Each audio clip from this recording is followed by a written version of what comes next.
The Testament of Judah. The fourth son of Jacob and Leah. Chapter 2. Judah describes some archaeological findings. A city with walls of iron and gates of brass. He has an encounter with an adventuress. And 18 years my father abode in peace with his brother Esau, and his sons with us.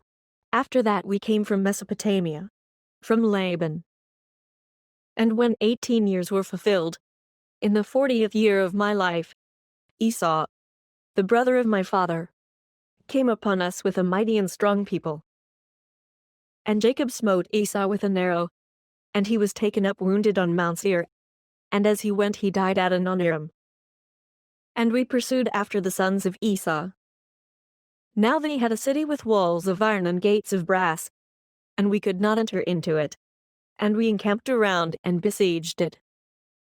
And when they opened not to us in 20 days, I set up a ladder in the sight of all, and with my shield upon my head I went up, sustaining the assault of stones, upwards of 3 talents weight, and I slew 4 of their mighty men.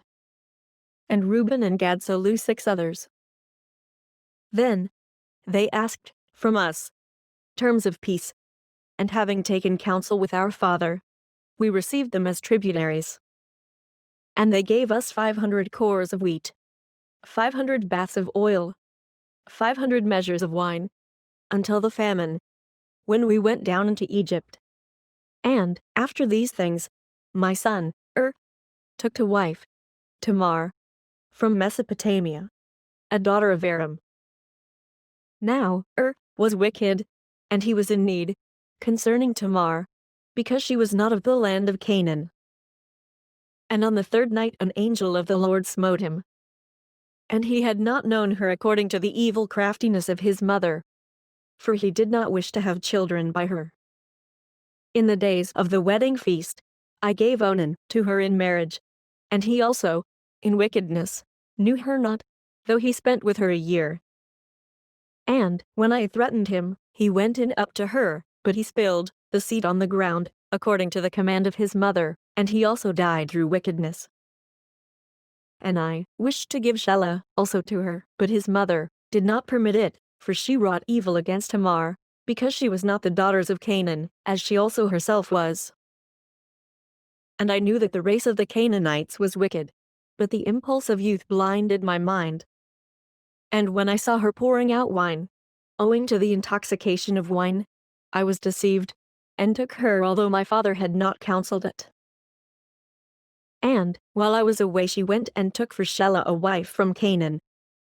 And, when I knew what she had done, I cursed her in the anguish of my soul. And she also died through her wickedness together with her sons. And after these things, while Tamar was a widow, she heard, after 2 years, that I was going up to shear my sheep, and adorned herself in bridal array, and sat in the city Enaim by the gate. For it was a law of the Amorites, that she who was about to marry should sit in fornication 7 days by the gate. Therefore, being drunk with wine, I did not recognize her, and her beauty deceived me, through the fashion of her adorning. And I turned aside to her, and said, Let me go in up to thee. And she said, What wilt thou give me? And I gave her my staff, and my girdle, and the diadem of my kingdom in pledge. And I went in up to her, and she conceived. And not knowing what I had done, I wished to slay her. But she privily sent my pledges, and put me to shame. And when I called her, I heard also the secret words which I spoke when lying with her in my drunkenness. And I could not slay her, because it was from the Lord. For I said, lest haply she did it in subtlety, having received the pledge from another woman. But I came not again near her while I lived, because I had done this abomination in all Israel.